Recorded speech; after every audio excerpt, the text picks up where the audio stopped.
Aujourd'hui, je vais te montrer comment te défendre contre un coup de pied.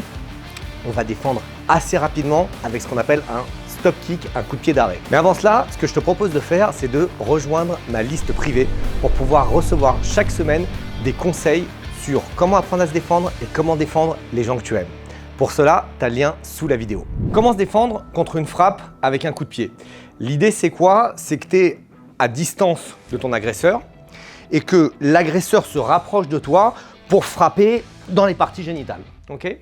Donc, il y a une certaine distance entre lui et toi.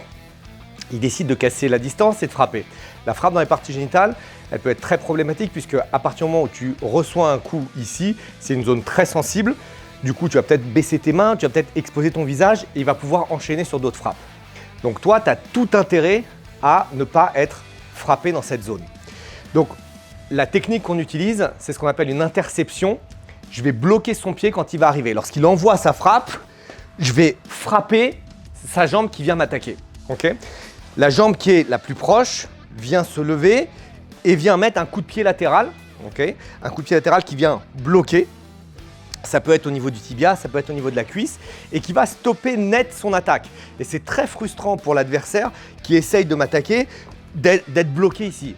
On vient intercepter sa frappe, on vient l'empêcher de faire son mouvement, on vient le bloquer en pleine action, ce qui va être assez efficace.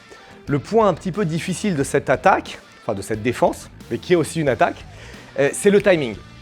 Ça veut dire qu'à partir du moment où je suis ici, ce qui est déjà une erreur tactique pour se défendre dans la rue, d'être trop proche de la personne, s'il vient m'attaquer, j'ai pas le temps de lever le pied.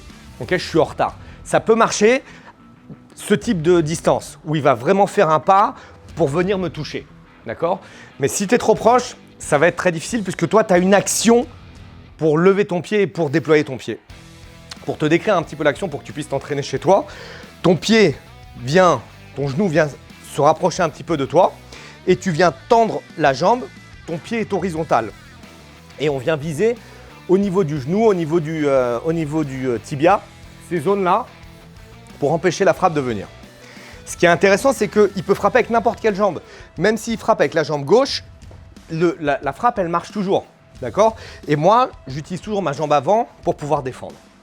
Maintenant, la question, c'est qu'est-ce que je fais derrière ça? Si jamais il m'attaque et que je fais juste le coup de pied d'arrêt, j'ai pas gagné grand-chose. Peut-être qu'il va être plus vicieux sur la deuxième attaque. Peut-être qu'il va sortir quelque chose de sa poche. Peut-être qu'il va attraper un objet de l'environnement. Donc, il faut absolument que je réagisse.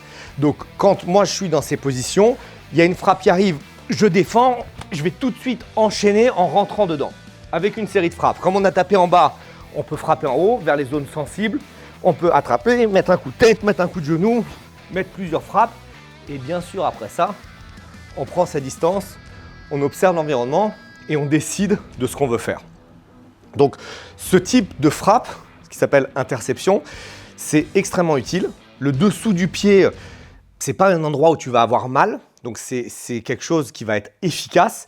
Le seul problème, c'est le timing et donc tu dois le travailler beaucoup pour pouvoir le sortir et être efficace. Je te recommande d'ailleurs, quand tu fais du combat lent, du sparring avec ton partenaire, d'essayer ce type de frappe qui travaille l'anticipation et le timing. D'ailleurs, je te recommande, si tu souhaites apprendre à te défendre et pouvoir défendre les gens que tu aimes, eh bien, de rejoindre un centre Krav Maga global. Tu as un lien sous la vidéo qui te donnera accès à la liste de tous les centres Krav Maga global. Ce sont des instructeurs que je forme personnellement et avec lesquels tu auras un très haut niveau de Krav Maga.